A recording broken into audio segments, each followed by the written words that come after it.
Obrigado, vereador Edson Moreira.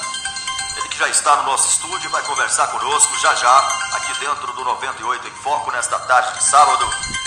Delegado Edson Moreira, que tem uma trajetória na Polícia Civil de Minas Gerais, e vai conversar conosco nesta tarde. Terceiro vereador mais votado, eleito com 10.532 votos. O delegado aposentado Edson Moreira assumiu este ano uma das 41 cadeiras na Câmara Municipal de Belo Horizonte. Com uma longa trajetória na Polícia Civil, o parlamentar tem defendido a população belo-horizontina, especialmente no que diz respeito à segurança pública. Aspas. A população clama por segurança, não só em Belo Horizonte, mas em todo o Brasil, e farei o que estiver ao meu alcance para trazer mais tranquilidade para os moradores da cidade, fecha aspas, ressalta o delegado. Na adolescência, Moreira trabalhou em uma gráfica. Aos 21 anos, ingressou na Polícia Militar e em 1988 formou-se em Direito.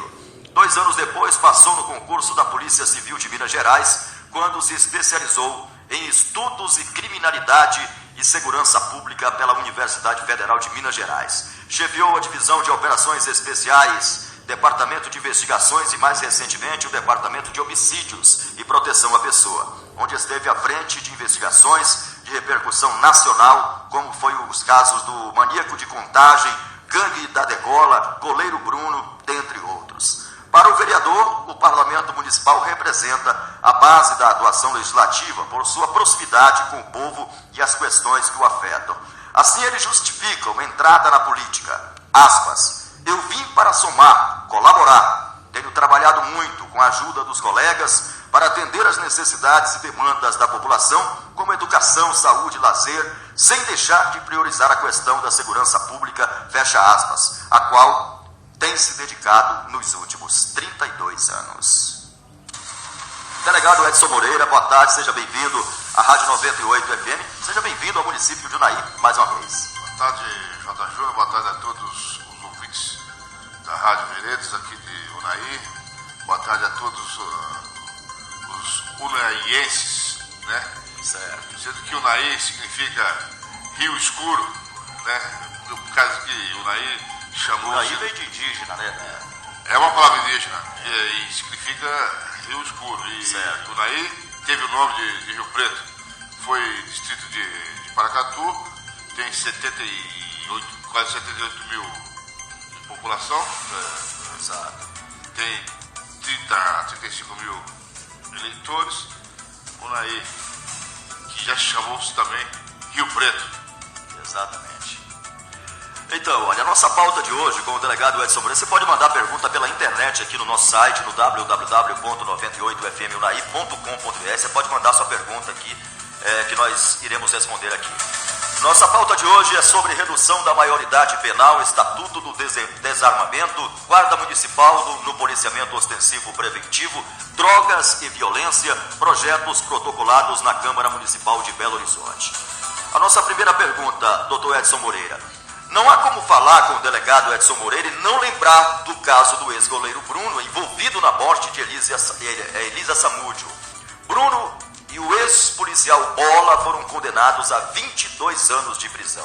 O senhor achou a condenação justa? Bom, se não tivesse a nossa lei de execução penal, a 7.210, que beneficia e muito o criminoso, seria uma condenação razoável, 22 anos. Se ele puxasse desses 22 anos, 2/3 aproximadamente, mas ele vai puxar, se tiver conduta boa, etc., ele vai puxar um sexto da pena, puxar aí uns 7 ou 8 anos. Ele já está há quanto tempo preso? Já está há 3 anos preso, porque ele foi preso 7 de julho de 2010. Então já está 3 anos preso, 3 anos e um mês, mais ou menos, 2 meses. Certo. E o Bola, esse vai ficar um tempinho mais, porque além de puxar esses 22 anos, ele também está respondendo por outros homicídios, tendo em vista que, com a divulgação da imagem dele pelo Brasil afora, alguns homicídios, algumas vítimas, algumas testemunhas de homicídio vieram a reconhecer ele como autor de outros crimes. E investigações descobriram-se os telefones dele na região, a passagem dele pela região. Então ele vai responder por mais uns 6 ou 7 homicídios. Tem a questão também, a pena foi para ele, no caso pro Bola, ocultação de cadáver, sequestro, ocultação de cadáver também? Não, o sequestro, a ocultação de cadáver ficou com o Bruno, além do homicídio. E ele ficou com o homicídio e a ocultação de cadáver. Ok. O homicídio qualificado pelo meio insidioso cruel, porque ele matou a Elisa através de estrangulamento, asfixia. E o parágrafo terceiro o inciso terceiro do parágrafo segundo qualifica o meio insidioso cruel, uso de veneno, asfixia e o meio que barbariza muito a vítima, né? Certo. Tortura, essas coisas todas. Muito bem. Agora, delegado, dias atrás o ex-goleiro Bruno concedeu uma entrevista exibida em rede nacional, inclusive, onde demonstrou arrependimento e pareceu bem mais humilde do que na época das investigações. O delegado acredita neste arrependimento? Claro que não. Aquilo lá foi só uma fachada, porque está prestes de ser julgado no Tribunal de Justiça de Minas Gerais um recurso dele. Então ele quer demonstrar que o arrependimento, que realmente não queria que aquilo tivesse se consumado, e dando a entender que a decisão foi do Macarrão, muito pelo contrário. Certo. Ele é o detentor do motivo, ele sequestrou a Elisa, ele viu a Elisa torturada no Rio de Janeiro, ele atraiu a Elisa pro Rio de Janeiro e ele queria que ela realmente morresse. Ele contratou o Bola junto com o Macarrão e sequestrou-a e trouxe para Minas Gerais, onde barbarizou-a, torturou-a e por fim entregou ao Marcos Aparecido dos Santos, o Bola, que acabou executando ela de uma maneira cruel e que, inclusive, levou o primo dele, o Jorge, que na época era menor, a ficar completamente apavorado e muitos dias sem dormir. O Jorge e o Macarrão chegaram no sítio depois de ter matado a Elisa, pra você ter uma ideia. O Macarrão parece mentira, mas não é. Ele tomou uma garrafa de cerveja, praticamente, numa golada só. E o menor não sabia o que fazia. E depois é que eles foram queimar a mala dela com a foto do menino e tudo mais. E até hoje o corpo nem sinal, né? Eu entendo o seguinte, ou o Bola foi esperto, deu um chapéu, vamos dizer assim, na gíria, no Macarrão e no menor, para dar um perdido nele, para tirar eles, para eles não verem, né, aonde o corpo ia ser jogado. Porque, como eles corriam o risco de falar, se falasse e que o corpo foi jogado pro cachorro, de que o corpo foi isso aí, ninguém ia acreditar, né?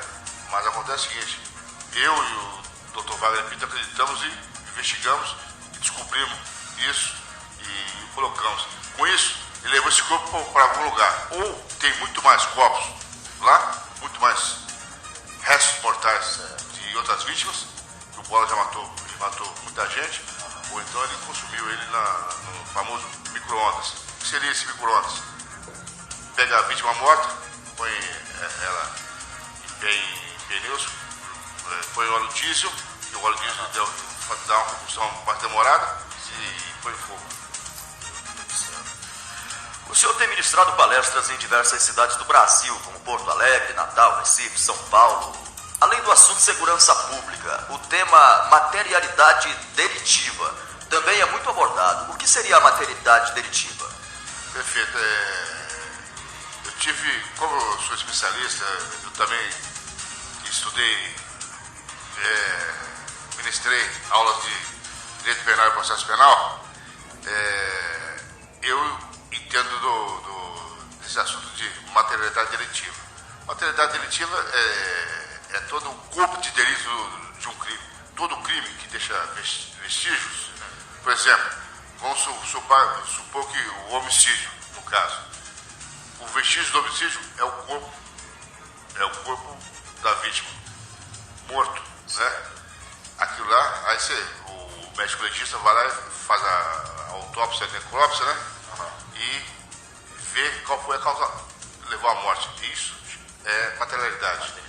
No furto ou no roubo, a corrente, a pessoa vem e rouba a sua corrente. Então vai ter aquela corrente de ouro, avaliado o valor, mesmo seja de metal, avaliado o valor, aquilo lá é materialidade. Isso é materialidade delitiva. E tendo em vista que o caso do Bruno e outros casos que nós trabalhamos, como o caso do Cabo Salles, que matou a Viviane Brandão, também sumiu com o corpo, né? Dizem até as línguas que ele construiu a casa em cima do corpo dela, que Teria enterrado, no caso? Onde ele teria enterrado. Esse Cabo Salles, ele era um cabo da Rotan, a Viviane Brandão era amante dele, ele pegou ela depois de 12 anos, né? Pensando que tinha 3 filhos com ela, porque ela levou o filho para reconhecer do batalhão Rotan. Ele resolveu dar cabo dela, da Viviane Brandão, junto com a mulher dele. Os dois foram condenados, o Cabo Salles foi condenado a 15 anos, a mulher dele a 14. E esse caso também ficou homicídio sem corpo. Então, quer dizer, materialidade indireta. Por quê? O Código de Processo Penal diz o seguinte: quando não se puder fazer prova da materialidade direta, vai ser a indireta. Foi o caso do Cabo Salles aí, homicídio sem corpo, e também do caso da Elisa Silva Samúdio. Muito bem. Agora, como a função de delegado, a grande experiência em segurança pública e a especialização em estudos de criminalidade pela Universidade Federal de Minas Gerais, tem ajudado o senhor no papel de vereador de uma grande capital? Com certeza. E a gente tem que entender o seguinte: a gente sabe o que o povo precisa. A realidade é o seguinte: eu entendo que o povo carece de legisladores. Me diga, nesses últimos anos, quais foram as leis que o Congresso Nacional fez na área de segurança pública. O povo pede todo dia redução da maioridade penal. O povo pede, é 95% do povo pedindo. Exato. Nesses movimentos de rua aí, 95% era segurança pública,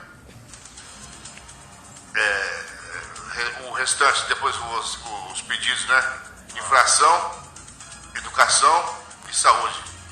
Primeira segurança pública, quer dizer, a legislação, o governo federal, o preço, dá um gasto muito grande. O que o governo federal quer fazer? Tirar o preso e colocar o preso na rua. Só que é o seguinte: a pessoa de bem que está na rua é que vai sofrer as consequências disso. Por quê? O criminoso, vendo que está impune, vai continuar praticando crimes, porque ele não se recupera. Quer dizer, sobra para quem? Para as pessoas de bem. Hoje, se você vê a arquitetura, pode dar uma volta aqui lá aí mesmo, em todo o Brasil, chama-se arquitetura do medo. Você vai ver cercas elétricas,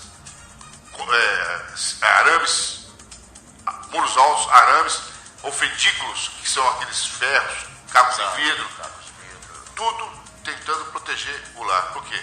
A droga entrou como o usuário, o crack veio como um verdadeiro câncer social. A verdadeira droga que é responsável por 90 a 95% dos crimes violentos.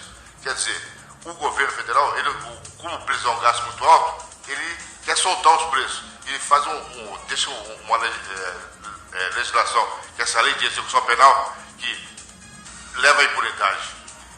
Ele é condenado, aí com um terço, ele é solto. Aí essa lei de execução penal facilita ao preso ter mulher na cadeia, né? Ou vice-versa, né? A mulher também tem a visita íntima, direito a telefone dentro da cadeia, porque na realidade é proibido, mas todo mundo sabe que